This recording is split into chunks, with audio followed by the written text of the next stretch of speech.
Here's a picture of the house I grew up in that I found on Google Earth. There are men on the roof because we had a major leak in our house for as long as I can remember.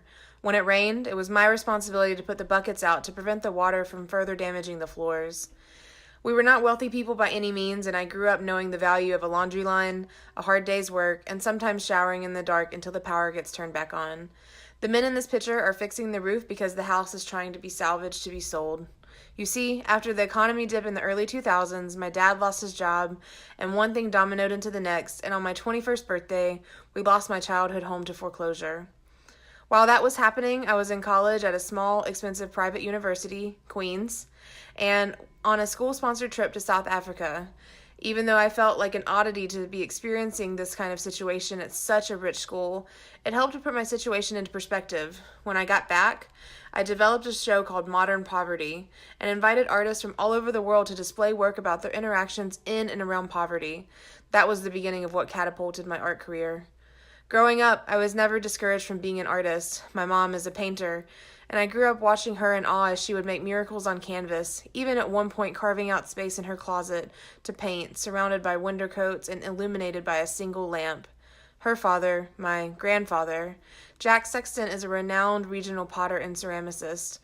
I spent a lot of my time in his studio as a child, and he would pay me 25 cents to put handles on coffee mugs.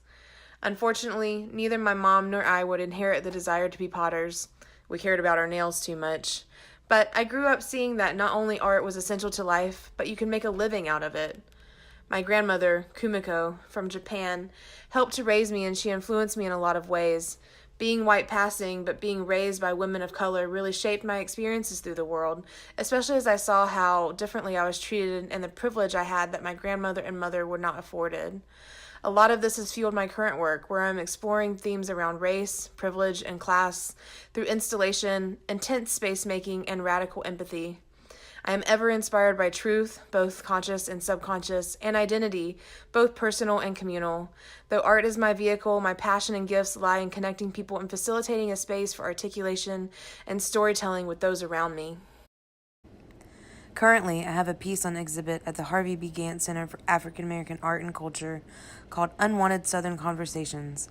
It is a spinning interactive sculpture presented as a playground tic-tac-toe game about the school-to-prison pipeline and specifically issues facing the Southeast and the Charlotte-Mecklenburg school systems using data from the Leading on Opportunities Task Force report. Thus, spawned the idea of Tough Talk, an entire playground game installation set up to move adults and students alike through different scenarios where they have separate experiences playing the same game based on their identifiers. I firmly believe all conversations around these topics are dire and necessary. I don't feel all people think the same way, or even sometimes acknowledge that these things as actual issues that need addressing. What ways can we present the information and data in a format that is fun, different, and exciting? Can we trick the brain into understanding privilege through play? Can we invite people in past their point of comfort to talk about things that others can't avoid?